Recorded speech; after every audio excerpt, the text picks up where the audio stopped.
Esteu preparats pel conte d'avui? Però abans, raspalleu-vos les dents. I si tot fos tan senzill com somiar? Somiar, imaginar com a possible o realitzable alguna cosa que no és d'esperar, de molt difícil realització. Un hipopòtam que vola, serps que parlen i cargols al ventre d'un cadell de tigre. Deixa que et vingui la son, deixa que et vingui la imaginació i potser, així, tornaràs a ser un nen. Deveu pensar que aquest és un terrat normal, oi? Doncs no, aquest terrat és màgic.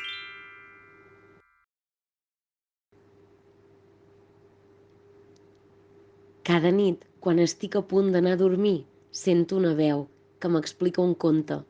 De vegades em ve veure un gall que de tant cridar es queda afònic. D'altres, un cadell de tigre que li encanta menjar cargols. De vegades ve un gripau que li agrada fer surf pel riu. I si no, un hipopòtam que vol aprendre a volar. De tant en tant ve un cocodril que té unes dents que semblen diamants. I si no, un cranc tan presumit que no para d'emmirallar-se al mirall. I a vegades, quan és molt fosc, ve un paó de colorins que em fa companyia fins que em quedo dormida. Voleu saber què és el que em diuen? Ara us ho explico. Charles, el gall cridaner.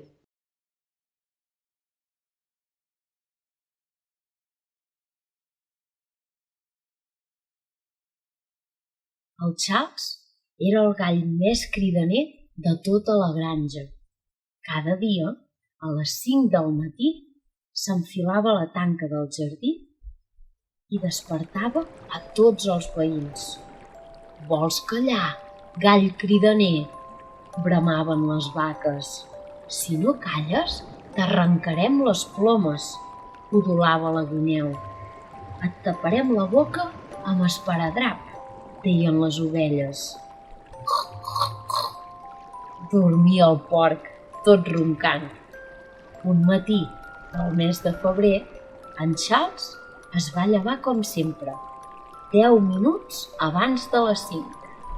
Es va mirar al mirall, es va pentinar la cresta, es va rentar les dents i es va enfilar a la tanca.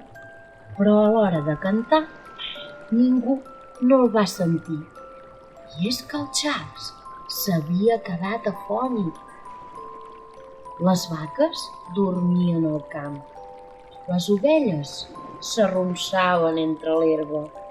La guineu geia dins del cau i el sol va deixar de sortir. Després d'una setmana sense veure el sol, els animals es van començar a cansar de tant dormir. «Si el Charles no canta, no sortirà mai més el sol», va mugir la vaca. «Aniré a demanar consell a la lluna», va udolar la guineu. La lluna els va explicar que el sol era molt mandrós i que només els galls del Charles el podien despertar. Aleshores se'ls va acudir una idea: fer-li una bufanda.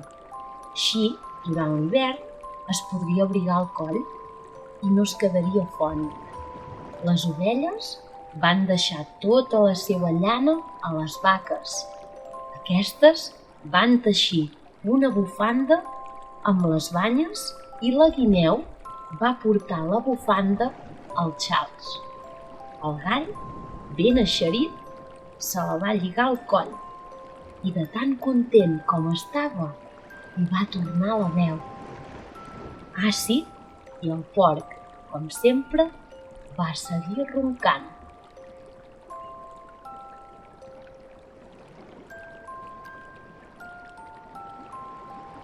I vet aquí un gall, i vet aquí un tigre, que ja s'ha fos aquest llibre.